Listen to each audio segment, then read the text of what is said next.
For bullets, my body needs a recharge. Yep, me too, I said. A couple of hours later, as night began to fall, Sonny asked if any of us wanted to ride with him to dump the rental truck in a parking garage about a few blocks away. Arthur, Karen, and I put our hands up. Arthur and Karen were both about my age. She was a pretty redhead with, by all reports, a fiery temper. Arthur was tall and muscular, with a shock of brown hair and a nose like a knife blade. Despite their bickering over silly things like who would sit by the passenger side window, it was obvious to me they had a thing for each other. We took along 2 5-gallon gas cans and a single 20-pound portable propane tank. "Grab the propane and gas out of the back," Sonny said to Arthur as he parked the truck in the underground parking garage. We had gone down 2 levels below the street and parked in an area well clear of other vehicles and structures. Arthur jumped to it, and soon we had the propane canister sitting on the floor of the cab beneath the dashboard. "Spread the gas in that can around the cargo area of the truck," Sonny instructed Karen, while Arthur dumped the contents of the other can in the cab, making sure to get a nice puddle around the propane canister. Sonny handed me a road flare. "Do you know how to use this?" he asked. "I've seen it done," I replied. "Light it up and toss it in the back, all the way to the front so Arthur has time to pull the door shut. I'll do the same up here. We'll make sure that the Chinese never use this truck again, even if they do find it." We did as we were instructed, and then walked briskly to the stairs and began climbing back to street level. Karen pointed out a sprinkler system mounted on the rafters of each floor, but, of course, with no power, there was nothing to trigger them. Just as we exited onto the street, there was a muffled boom beneath us. The propane canister had blown. It was a clear night, a welcome respite from the snowy, overcast weather of the previous few days. There was a full, silvery moon, and it caught our attention, looking so big I felt I could reach out and touch it. With no cloud cover, though, the night was extremely cold, and I was shivering despite my heavy parka as we walked the mile or so back to the academy. Along the way, Sonny mentioned that a local street gang had been moving out of their normal territory since the flu, and might be a problem. I have to admit, I wasn't really paying too much attention. I should have, but I was more concerned about a Chinese military patrol happening upon us at any moment. We stayed 4 days at the academy, and would have stayed more if fate hadn't conspired to force our hand. Well, fate, or dumb luck, or God, or whatever you happen to believe in. Sonny had been right. The day after we dumped the truck, there was a lot of radio activity from the Chinese, along with choppers buzzing above Worcester and the roads leading in and out. From what little Sonny and Brooke could understand from the radio chatter, a sweep-through on Worcester by the military seemed imminent. We didn't have much choice. Laying low seemed like the only thing to do. Besides, Sonny and his group had not yet decided if they wanted to come with us or not. Giving them more time to decide seemed like the right thing to do. Beside the constant worry that the Chinese might discover us, it was a great few days. We were able to recharge and recover from our injuries.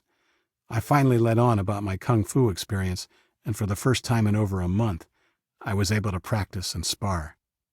Sonny's crew were good, especially Arthur, who I could tell was on par with my own skill, possibly better, although I wouldn't admit it. I had a few sessions with Sonny, and he was way out of my league, on another level completely, in fact. By the 4th day, I was managing to hold my own against him, defensively at least. Luke took the opportunity to practice his crossbow. All that gaming appeared to have come in handy. He was a natural, and with practice shooting at the kung fu punching dummies in the academy's long practice hall, he became absolutely lethal. He painted targets on them and was able to hit the bullseye every shot after just 2 days. He even had time to craft his own arrows, and apart from the painted finish and slightly more refined materials of the originals, I could barely tell the difference between his and the manufactured ones. To say the least, I was in awe of his many skills and wondered what other talents he might have hidden behind that slightly goofy exterior. The forced confinement had another benefit: information. While foraging, 2 days before finding us, Sonny told us he and 2 of the others had met 3 survivors as they passed through Worcester. The 3 teenagers had also come up from Rhode Island, but from the city of Warwick. They were led by a headstrong girl who told Sonny that the Chinese were using children as slave labor to clear the city of its dead. She had speculated that Warwick was their foothold in the state due to its sea access. It was useful information and only confirmed our worst fears. "What happened to them?" Brooke asked. "Well, they seemed really decent kids and we invited them to stay, but she wasn't interested. They were heading north to Canada." Our 4 new mouths taxed the food supplies at the academy. Luckily, with each day that passed, the Chinese aerial activity lessened, and if they had sent in ground patrols, we hadn't seen any. Sonny deemed it safe to head out and forage on day 4. "Would you and Luke be interested in going out on an expedition to get more supplies?" Sonny asked. "Hell yeah," Luke answered for both of us. "No offense, but I would love to get out and get some fresh air." "Okay, good. I thought you might. There are grocery stores a few blocks from the academy, and a couple carts of canned food would feed us all for a while longer. I'll sketch you a map." It was decided we would go out that night under the cover of darkness. "Remember not to cross Foster Street," Sonny said, as Luke and I prepared to slip out through the side door of the academy. "It's the turf of that gang I told you about, the Red Tigers." "Okay." Sonny handed me an assault rifle which had been taken from the Chinese soldiers who captured us. The rifle was heavy and designed in what I thought was a funny way, with the magazine and action located behind the grip and trigger. It was a style Luke called bullpup, and he said it was the new big thing in assault weapons. It was supposed to offer better control or something. Luke rejected the rifle Sonny offered him and held up his crossbow. "Quieter," he said simply at Sonny's raised eyebrow, and showed him the handful of crossbow arrows he had in the large pocket of his parka. Old-fashioned it may have been, but it looked plenty deadly in the cold light of the open doorway. Sonny gave me a quick run-through on how to operate the weapon. He showed me the selector switch, which was currently set on 1. The other settings were 2 and 3. He told me on setting 1, the gun shot 1 bullet at a time. On 2, it shot a 3-round burst. And on 3, it was probably fully automatic, meaning I'd burn through my ammo with 1 squeeze of the trigger, and that the gun would be a bitch to control. Sonny sounded so confident that he knew what he was talking about. I took it as gospel. In the end, he turned out to be almost right. I switched the selector over to 2 before we left the alley. If there was trouble, a 3-round burst would be more than adequate. "It's freaking cold out here tonight, dude," Luke said, carefully stepping around a sheet of ice on the sidewalk. We were dressed in our normal clothing, although I had added a stocking cap under my parka's hood because it was another clear and very cold night. "Yeah," I said, watching my breath plume. I had 1 slip and only caught myself at the last moment. The black ice on the concrete was almost invisible. "I hope these stores aren't completely looted," I said, concentrating more carefully on the path ahead. "I'd hate to think we're wasting our time." "Sonny seemed confident," Luke said. "I don't think he'd send us out if he didn't think there was a good chance of us getting something." "He could be hoping," I replied, "but that can be dumb sometimes." "Man, everyone's got to have hope. It's what keeps us going." "Well, every time I find myself hopeful, everything turns to shit," I said, not sure why my mood had darkened. "You're hopeful of getting to the safe haven," Luke pointed out with a grin. "That tells me you still have some hope." "Well, I guess," I said. "But I have my doubts we'll ever get there. Between wild dogs, psycho traitor kids, and the Chinese army, I don't think our chances are that great." "Okay, Debbie." "Huh?" "Debbie Downer." "Oh, yeah, funny. Look, do I want to get to the safe haven? Yes, of course I do. Do I expect that I will? Look what happened to Sarah. That sort of thing could happen to any of us at any time." Luke was quiet for a moment. "Have you ever heard of Pandora?" he asked finally. "The internet radio thing?" "No, the legend," Luke said. "A long time ago there was this dumbass giant, Epimetheus, who wanted a wife, so the gods made him the perfect woman. Her name was Pandora. Now this dumbass giant had been given a magical box, like a golden chest or something. The king of the gods told him that it must never, ever be opened. After Pandora became his wife, the first thing Epimetheus did was show her the box and tell her it must never be opened. Or telling someone not to do something only makes them want to do it, and all she could think about was what treasures might be in that box. So one night, while Epimetheus was fast asleep, Pandora crept down to the treasure room and decided to take the tiniest peek at what was inside the box. As can be expected, it didn't turn out so well. When the gods decree that something shall not be opened, you damn well want to keep it closed. "Okay, you have my interest," I said. "What was in the box?" Pandora opened the box, just a crack so she could take a peek, but the box was flung open by the force of what it held inside. All kinds of monsters, plagues, pestilence, and disease came flooding out of it. All the evils of the world, followed by old age and death, two things the world had never known to that point. Imagine that, living in a world where there was no sickness, no growing old, no death, and to suddenly have eternal, blessed life snatched from you. Anyway, all the evils of the world escaped the box, leaving only one thing behind. Looking into the now emptied box, Pandora spied hope lying at the bottom. Before then, without the adversity of the things that had been trapped in the box, there had been no need for hope. So I guess the moral of the story is that there's only really a need for hope when things are at their darkest. I'm impressed. You actually managed to turn your story into a metaphor appropriate for our situation, I said. "Well, of course. Was that not my intention?" he said in a deep, theatrical voice.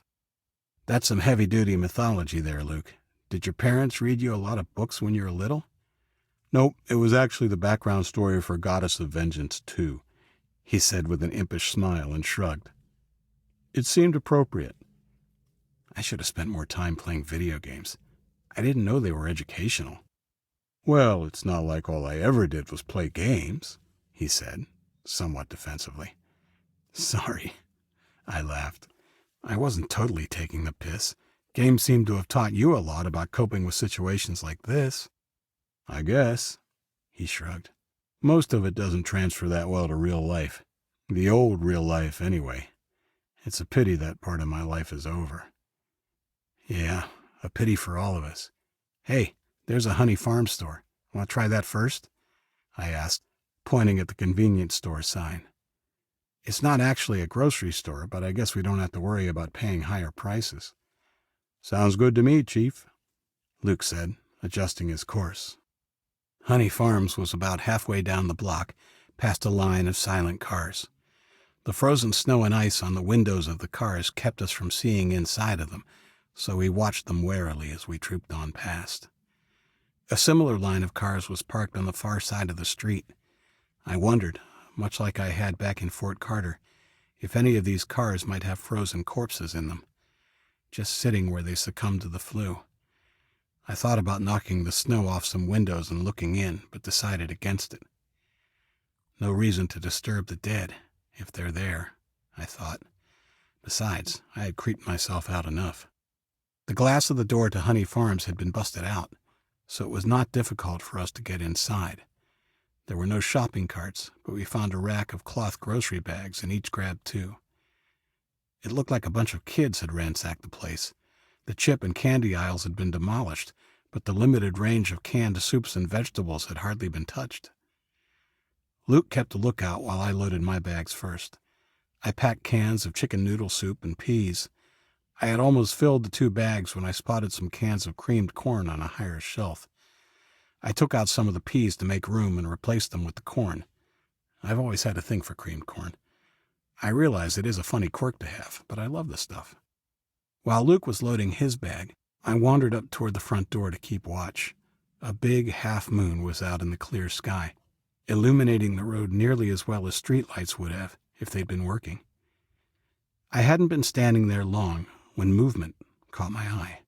I ducked down, peering over the sill, and watched in surprise as a girl pulled herself out from under a car across the street and scampered down an alley. I didn't get a great look at her, but she looked to be about the same age as Luke and me. She was wearing a yellow rain slicker. Not good for stealth at all. "Should we go after her?" I asked, without taking my eye off the opening to the alley across the street. "Go after who?" Luke responded, looking up from his half-full grocery bag. "There's a girl across the street. She just went down that alley," I said. "A girl? Did it look like she needed help?" "Well, we are in the deserted remains of a city, and she just crawled out from under a car in the freezing cold," I said. "I'm guessing she might need help." "If she needs it, I'm all for helping her, man," he said, leaving the half-packed bag and walking up to the door where I stood. "Okay, we'll go ask if she wants help," I said, setting my own grocery bags down. "Maybe bring her some of that hope you've been talking so much about. We can grab the bags on our way back." We left the store and ran across the street to the mouth of the alleyway. The buildings crowded close together above it, dimming the moonlight. "You sure she went in here?" Luke whispered. "Yeah."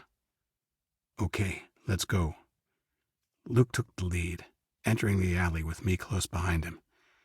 We hadn't gotten very far when we heard a scream from behind a dumpster about halfway down the alley. "I guess she does need help," said Luke, cocking his crossbow and taking off. I unslung the automatic weapon Sonny had given me, and we rushed down the alley, doing all we could to avoid slipping on the thin sheen of frost that seemed to cover everything. As we approached the dumpster, we slowed and heard the sounds of a struggle and loud laughter. We had almost reached it when my foot struck an old soda can I hadn't seen. Luke and I froze in place as first one, and then another figure stepped out to confront us. 22. They were both Asian, wearing black leather jackets emblazoned with red tigers in the act of springing. Gangbangers. The guy on the right held a baseball bat with several long nails through it, and the other one was holding a knife. Seeing our weapons, the one with the knife quickly reached inside his jacket. "You kids better get lost," snapped the guy with the bat, who appeared to be the older of the two as he put his hand on the other one's wrist, preventing him from pulling out whatever he had reached for. "This is Red Tiger turf." "Help!" came a desperate cry from behind the dumpster, followed by what sounded like a slap. I took a step forward, and the one with his hand in his pocket pulled out the gun he had reached for. "Don't take another step, bitch," he barked. I heard a snap beside me, and suddenly the aggressor gasped, looking down in disbelief at the crossbow bolt buried deep in his chest. The pistol clattered to the frozen pavement as the guy fell to his knees before pitching forward. "Holy shit," the stunned man with the bat said, echoing my own thoughts. He took a step back as Luke calmly loaded another bolt into the flight groove of his crossbow, cocked it, and aimed it at him. "You shot him! Jack, he shot Sammy!" he called to whoever was still behind the dumpster. "Drop the bat," said Luke calmly. We heard a squeal followed by a curse and another slap. The sound of struggling behind the dumpster came to an abrupt halt, and a short, wiry guy stepped partially into view, careful to keep the dumpster between us and him. Like the other two, he was Asian, Chinese-American for sure, given that he looked to be in his 20s and was not dead of the flu. He held his hands up, but I could tell by the look on his face he wasn't surrendering, simply sizing us up. He had a small machine gun on a strap over his shoulder, the kind you see commandos use in old war movies. He looked like he'd seen plenty of hard life before the flu, and a ragged scar ran up the side of his face. He was intimidating, to say the least. After glancing down at the guy on the ground, he looked up at us, anger in his eyes. "Which one of you fuckers shot Sammy?" Apparently, he had sized us up and found us lacking. His right hand curled around the handle of his weapon. "I asked a question!" he yelled. "It was him, Jack," said the other gangbanger, his hand still up, at least until he saw which way things were going to go. I tensed as Jack raised his gun toward Luke. I had never actually shot a person deliberately before, and I didn't mean to start right then. But things sort of got away from me. I meant to put a 3-round burst into the pavement by his feet to scare him off, but well, the selector was set to 2. You see, Sonny had been wrong about the settings. 3 was actually the setting that gave a 3-round burst, while 2 was full machine gun rock and roll. Many people don't realize that a weapon firing on full automatic is not nearly like it is in the movies. In reality, it is very hard to control a weapon on full auto. Specifically, the combined recoil of all the shots going off tends to cause the barrel to rise, which is exactly what happened. The first few rounds hit the pavement between Jack's leg, just as I had planned. But as the shots kept coming, the barrel kept rising and walked the remaining rounds of my magazine up his right leg. They struck him from just below the knee up to his right hip into his abdomen before I was able to release the trigger. He hit the ground hard, dropping his weapon as he went. My mouth dropped open. Jack's right leg and side were a bloody, smoking mess. My ears were still ringing from the roar of the gunfire as the man with the bat dropped it and turned, running away like a madman. He jumped the high fence behind him as if his life depended on it. "Holy shit, dude," Luke said. I looked at my weapon in horror and let it drop from my trembling hands. Jack was screaming in agony, holding his leg to try and stem the bleeding. I stumbled to the wall of the alley and threw up the beans and franks I had eaten for dinner. Luke kicked Jack's gun away and rounded the dumpster. I took a few moments to compose myself, and wiping my mouth on my sleeve, followed him. The girl in the yellow slicker was slumped against the side of the dumpster. She was out cold, with her slicker open. The dirty sweatshirt underneath had been pulled up, exposing her belly and bra. Luke pulled her shirt down and buttoned up the slicker. "You can see what that bastard was going to do," Luke said, taking in my pale face. "You did the world a favor by blowing his ass away." "I know," I said, nodding my head and looking back at the gravely wounded gang member. He had stopped screaming and was unconscious, or worse. I didn't mean to do it like that, though. Luke didn't seem fazed by the fact that he had just killed someone, and I respected his sense of purpose. He uncocked his crossbow and slung it over his shoulder before leaning over the girl. "I'll carry her. You grab your gun, and we'll go back to get the groceries we already bagged up," he said, putting her over his shoulder and standing up. "Let's get the hell out of here before Bat Boy comes back with reinforcements." "What about him?" I asked, after I picked up the automatic. "There's nothing we can do about him now. In fact, I think he's dead, man." I looked more closely and saw the gangbanger's chest was still. I nodded solemnly, and we started walking. "You okay carrying her?" I asked, when we reached the end of the alley. "Yeah, actually she's not that heavy," he said, flashing me a smile. "Just awkward to carry." The trip back to the academy was done with as much haste as we could muster, and with constant glances over our shoulders to make sure we were not being followed. We kept to the shadowed side of the street, staying out of the moonlight as much as possible. We had to stop so Luke could rest several times, but each time he refused my offers to take a turn. He obviously knew I was in a state of shock, and I certainly didn't feel 100%, so I didn't protest. We saw no signs of pursuit. "I think we need to consider moving our departure time up," a puffing Luke said, as we stood by the back door of the academy, waiting for somebody inside to answer our knock. "Yeah, tomorrow night, or the night after at the latest. I'll talk to Sonny." "Talk to Sonny about what?" Brooke said, as she pulled open the door. "Here now, who's that?" "A damsel in distress," Luke said, grunting as he took the step and squeezed past her. "We're probably going to have to leave within a few days. I think we just poked a hornet's nest," I answered Brooke's first question as I squeezed past her. After handing off the bags of canned goods to John in the kitchen, I stopped by the bathroom and washed my face. I didn't look any different, but I felt like a killer. I went to the main practice floor where Luke had lain the girl on a mat. Sonny knelt over her, checking her eyes, while Ben, Brooke, and Allie looked on. Luke was standing to the side, massaging his neck. "I guess she was heavier than I thought," he said. "Is she going to be okay?" asked Allie. "I think she probably has a concussion," said Sonny. "We'll know more when she wakes up." I knelt beside him. "No worse than that?" I asked. "Can't tell yet," Sonny replied. "Her eyes are dilated, but not too much. I don't think the concussion is too bad, but once she wakes up, we better keep her from sleeping for a while." He looked at me. "Luke told me what happened with the tigers. Do you want to talk?" "Thanks. Maybe. Not now." "Okay," he said, and stood up. "We'll need to talk about the tigers later. But for now, I'm going to get an extra blanket and pillow for our guest. If she wakes up, don't let her fall back asleep." "Okay. I'll watch her if the others want to eat." "Sounds good," said Luke. "I'll eat and then come back and relieve you." "Okay.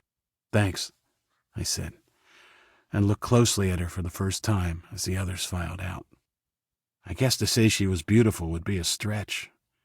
She had an ugly purple welt on the side of her face and was covered in dirt and grime. But none of that, not even the fact that her chestnut-colored hair had been crudely hacked down to a few inches, could hide her girl-next-door beauty. Beneath the rain slicker, which looked fairly new, her clothing was ragged, threadbare in some places, and it didn't take a genius to work out she'd been living pretty rough. I wondered how she could have survived on nights like this. The cold alone should have killed her.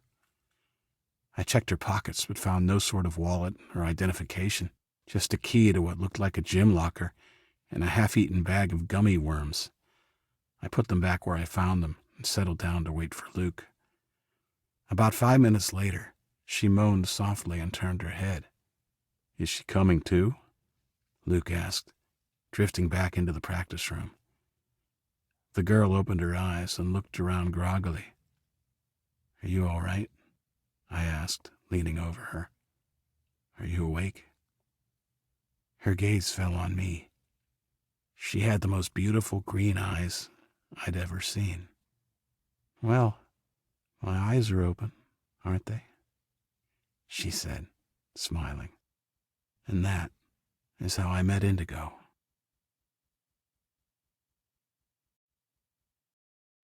'23. Indigo. What else can I say about her? As her eyes looked back into mine, I felt the beginnings of something. I didn't have much time to contemplate it just then, though, because suddenly it was as though someone turned on a light in her brain, and her smile disappeared. I saw her tense and thought she was about to scream or hit me. I drew back to give her room. Brooke, who had come in behind Luke, rushed over and put a calming hand on the girl's shoulder. Of course, she was wary at first. Who could blame her? Knocked unconscious during an assault, she woke to find strangers leaning over her, my face looming largest of all. "It's okay," I said. "You're safe. My name is Isaac. We're not going to hurt you." "I'm Brooke." "And I'm Luke," my friend said as he leaned over her and waved goofily. Slowly, she appeared to relax. Brooke helped her to sit up and asked if she would like some water. Our guest nodded and looked around the room as Luke darted out to get her a drink. I saw her eyes pause on the doors and windows. "What happened?" she asked when her eyes finally settled back on me. "Where am I?" "You're at the Martial Arts Academy on Main Street," I said. "My friend Luke and I were out searching for food when we saw you. We rescued you from those guys that were bothering you and brought you here." Her eyes widened at the memory. "You know those guys were tigers, right?" she said. "If you messed with them, they'll be looking for you. They're killers." "Don't worry about it. I don't think they know where we are." "Better hope so. They killed my cousin Chloe. They would have..." I saw tears well in her eyes, and I felt my normally icy heart begin to melt. I wanted to question her more about what happened to her cousin, but it could wait. First, we had to gain her trust and let her get over the shock of the attack. I changed the subject. "Are you hungry? We have some food here," I said. I could see the calm way I spoke to her, and Brooke's kind touch had begun to ease her fears. I hoped my offer of food would allay them even more. "Yes, thanks, I'm starving," she said, as Brooke helped her to her feet and started across to the old sofa Sonny had situated against the wall. "Brooke, I'll go and get some food if you want to stay with." Indigo Buchanan. Indigo. Cool. I'll go and get you something." I met Luke on the way as he returned with the water. "So what do you think, man?" Luke said, pausing in the hall. "She's alone and scared," I replied. "And really, who can blame her? She doesn't know us at all. For all she knows, we could be as bad as these tigers. She said they killed her cousin." "You think they did?" Luke looked troubled. "Yes, I believe her. You saw for yourself what they were like," I said. "Those guys were animals. Hopefully they never track us down or it'll be a fight to the death." "No kidding, Chief," Luke said. "If they kill an innocent girl, what are they going to try to do to us for killing their people?" "I'd rather we didn't find out," I said, shaking my head. Luke headed back with the water, and I went to the kitchen, looking through the supplies of canned goods until I found a can of SpaghettiOs. I put them in a bowl and grabbed a clean spoon. My footsteps echoed on the wooden floor of the academy's quiet halls as I walked back to where Sonny and his students were. When we got back to the main practice floor, Brooke was still sitting with Indigo on the sofa. They were quietly talking to each other. As cold and unappetizing as they must have been, Indigo was very pleased with the SpaghettiOs. She explained that it was her first meal in over 24 hours and was almost finished eating when Sonny entered the room with Karen and Arthur following behind. Indigo's eyes widened in horror when she saw Sonny, so I quickly put my hand on her arm as she dropped the bowl and tried to rise. "It's okay. Indigo, it's okay. This is Sonny. He's one of us." Still looking freaked out, she slowly settled back onto the sofa. Sonny wore a wry smile as I introduced Indigo to him and the other two, but he chose not to comment. "We turned the supply closet across from the bathroom into a room for our guest," Sonny said. "We put in a sleeping mat and some warm blankets, and you can stay there as long as you want." "Thank you," she said. "Aren't you worried the people will get jealous, giving Indigo a private room when no one else has one?" Luke said, a goofy grin on his face. "No," Sonny replied, seriously. "We all realize she's been through a horrible ordeal and may need some time to adjust. Karen here will show you to your room later, when you're ready to sleep." We all made Indigo feel as welcome as we could, and I think by the time we all went to bed, she knew she was in a safe place with people she could trust. I woke up sometime around midnight and couldn't get back to sleep. I decided to go and get something to eat. I made my way carefully through the tangle of sleeping bags and bodies on the floor of the practice room to the hallway and into the kitchen. Following my late-night snack of stale saltines, I was on my way back to the practice room when I heard voices coming from Sonny's office. One of the voices was Sonny. I didn't recognize the other. It was a woman's voice with a faint Chinese accent.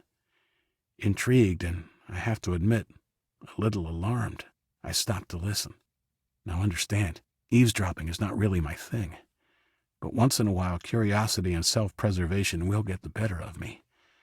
This was one of those times, and I make no apologies. "Why did you come here?" I could hear Sonny saying. "How could you just show up here after what's happened, after what your government has done?" "Sonny, our people didn't want this. I didn't," the woman said, emotion clear in her voice. "Many of us are just as appalled by what's happened as the rest of the world. Some in the upper echelons of government even tried to stop it, but they were brutally suppressed. How can I trust a word you say? You work for them. Why shouldn't I just kill you now? Sonny asked. His thoughts echoed my own, and I briefly thought of running to grab my rifle. I didn't. I knew Sonny could handle himself, and something in the woman's tone stopped me. Please, trust me, Sonny.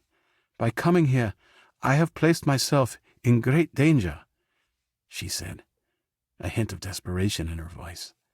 If you ever felt anything for me at all, please just listen to me. All right, Huiyan, I'll give you 5 minutes, Sonny replied. You better make the most of them. Thank you, the woman, Huiyan, said. You and your students need to get out of here. The People's Army is tired of losing trucks. They are planning to rout an entire division to Worcester. In 3 days, if you are not gone by then, you will be rounded up and sent to a camp. That is, if you are not simply executed. So that's what you came here to do? To threaten me? Who else knows about us? No, that's not why I came here at all, she said. I came here to warn you and help you if I can. No one else knows. I am on the New England intelligence team. I requested it especially. We track resistance and movement over the 6 states, and there is a big red flag over this city. I saw the location and came here on a hunch. I knew the virus wouldn't have killed you, but well, I'm just so glad I found you alive. How do you propose to help us? Sonny asked, his voice softening a little. I can provide you with a truck, and I can promise it will not be reported missing for 72 hours. Why would you do this for me? What the People's Republic of China has done is inexcusable. There are those of us trying to fight it, even now, or at least make sure that it never happens again. That still doesn't explain why you would help me, Sonny said. The woman said something I couldn't make out. What was that? Sonny asked. I said, because I love you, she said in a louder voice. I have always loved you, Sonny, since the first day I met you. Then why did you go back, Huiyan? Sonny said.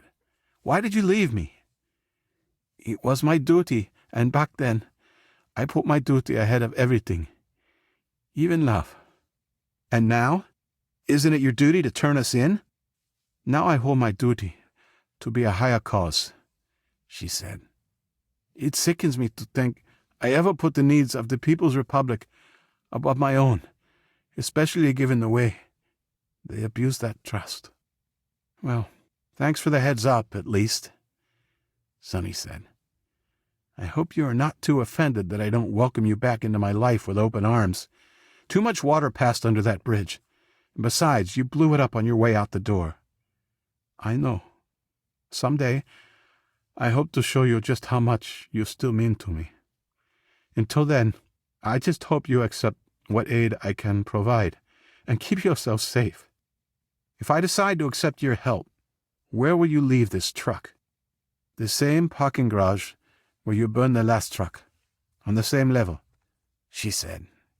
We've had the garage under surveillance since we tracked the GPS locator on the truck you dumped there. I will order the surveillance withdrawn at noon tomorrow. You can pick up the truck any time after that. What about the GPS locator on the new truck? Take this envelope. It has keys to the truck and instructions to disable the GPS unit. I already thought of that for you. When you're through with the truck, park it out of sight. Without an active GPS unit, it should be a long time before they find it. I don't suppose the truck will be preloaded with supplies? Sonny asked, and I imagined the grin on his face. The gas tank will be full, but that's about the extent of what I can do safely. Once you get out of Worcester, stick to the more rural areas. The People's Army is focusing on cities at the moment. They're trying to get them ready for the first wave of repopulation. The government wants civilians to begin occupying North America within 1 calendar year. Damn them to hell, Sonny spat. I must be going. The longer I stay, the more danger there is I'll be missed. I hope you and your students find a way to remain free. And if in the future I can help you again, I will." I moved away from the door and crouched behind a display case. It was dark in the hall, but the moon was bright outside and pools of light were cast through the frosted windows. I saw the owner of the voice, a tall, attractive Chinese woman in a black uniform, come out of Sonny's office. She glanced up and down the hall before hurrying off toward the academy's lobby. If she saw me, her eyes betrayed no hint. A few moments later, a thoughtful-looking Sonny walked out of the office and headed toward the kitchen. When he was gone, I hurried back to my sleeping bag. I wasn't sure what to think about the conversation I'd overheard. On one hand, I was excited about the prospect of a clean truck to escape in, but I was also worried it might be a trap. I pondered it as I tried to sleep. Why would the Chinese woman, Huiyan, create such an elaborate trap if she already knew where we were? I tried to think of everything I knew about China and Chinese history, and in the end, I decided the concept of logic was not foreign to them. Either she was genuine, or it was a trap for a bigger fish. Maybe there would be an extra GPS transmitter on the truck, and Huiyan hoped we would lead her to other groups of survivors. Maybe she already knew about the safe haven and hoped to use us to find it. I decided to talk to Sonny about it, no matter how uncomfortable I felt about eavesdropping. Part 4. Death Comes Calling. 24. The rest of the night passed uneventfully, and I awoke just as the first light of dawn came through the high windows overlooking the practice room. Brooke and Ben were already up and had left the room. Luke was awake but still lying snug in the comfort of his sleeping bag. I wondered if I should tell him about what I had heard the night before, but figured it could wait until after I talked to Sonny. "I'm surprised you haven't checked on Indigo already, man," Luke said, grinning, as I struggled to extract myself from my sleeping bag. "I saw the eyes you were making at her last night." I felt myself redden, but didn't bite. "She's probably sleeping in till lunch," I replied. "Sonny told Allie and Karen to stay with her last night and keep her up till at least midnight." Luke yawned, making no attempt to get out of his own sleeping bag or to pursue his friendly ribbing. "Do you know where Ben and Brooke are?" "I think they had something to do with Arthur and John this morning," Luke said. "Looking for supplies in the office building across the street or something like that." "What kind of supplies do they hope to find there? Office buildings don't seem like a good place to look for food or survival gear." "I couldn't tell you," said Luke. "Anyway, I don't have any plans this morning, so I'm just going to lay here and sleep." I stood up and stretched, working the kinks out of my muscles. "Enjoy," I said to Luke, and headed out to find Sonny.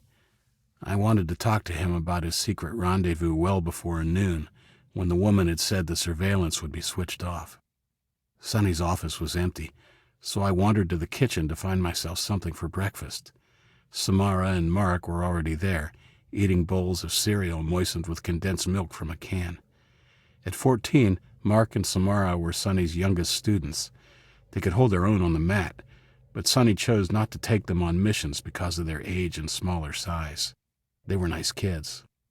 "Is there any milk left in the can?" I asked, grabbing a bowl of my own from the countertop. "Yeah, maybe a quarter of the can," Mark replied. He pushed the can of milk toward me as I sat down. Samara did the same with the box of cornflakes. "Thanks," I said, fixing myself a bowl. The condensed milk had a much stronger flavor than the 2% milk I was used to putting on my cereal at the Foster's house, but it was still edible. "Have you seen Sonny?" I asked. "He went up into the attic early this morning," Samara said. "That's where they keep the training weapons. He goes there for alone time." "Thanks," I said, and shoveled another spoonful of cornflakes into my mouth. I found Sonny sitting in the lotus position, meditating in front of a stand holding a pair of 9-ring broadswords of Chinese make. He looked up at me as I entered the room, his face placid. I looked around, taking in the racks of ancient weapons lining the walls. Samara said the academy stored its training weapons here, but all of the weapons in the attic looked frighteningly real to me. There were long staves, short fighting sticks, spears, strange polearms, nunchaku, daggers, and an assortment of Asian-style swords. A large corkboard on one wall held dozens of throwing stars and other shuriken. "I've decided," Sonny said. "We should go with you, and in my mind, the sooner we leave, the better." "Okay," I said, sitting opposite him. "I know about Huiyan. I overheard part of your conversation with her last night. I half expected him to be angry at my spying and braced myself for an argument, but he just stared at me, expressionlessly, before nodding. Perhaps there is something to that meditation stuff after all." "Did you overhear the offer she made to me? About the truck?" "Yes. Do you think we can trust her?" I asked. "I'm worried it might be a trap, but it seems overly elaborate if she already knows where we are." "The same thought crossed my mind," Sonny said. "That's why I came up here to think. I find meditation brings clarity when my mind is clouded. In the end, it seems to me we have to trust her. We have very little choice in the matter. Stealing a truck is impossible with the army on alert." "Yeah, I suppose you're right," I said. "When are we going to get the truck?" "We'll go this evening, as soon as it gets dark," Sonny replied. "We'll bring it back to the alley and load it tonight with the supplies we're bringing. I'll drive, wearing the Chinese uniform, while the rest of you stay in the back. We shouldn't have many problems if she was being honest. We'll try to head off by noon tomorrow." "That timeline sounds good to me," I said, going over it mentally. "I'll let Luke know. We'll come with you when you go to get the truck." "You know, it could be dangerous," Sonny said. "Even if it's not a trap, that parking garage is in Tiger territory. After what you did when you found Indigo, they'll be on the lookout for you." "I know, but everything is dangerous now. We won't let you down." "All right, you can come," Sonny said, nodding his head. "I want to bring at least one more person with us, though. I think Arthur." "Sounds good to me," I said. "I might head down and try to get more sleep. I didn't sleep too well last night, and it sounds like we're going to have another long night ahead of us." "Okay, I'll try to come up with something more resembling a plan," Sonny replied. "I'll wake you up around noon and fill you in on the details." 25. Allie woke me around 11:30.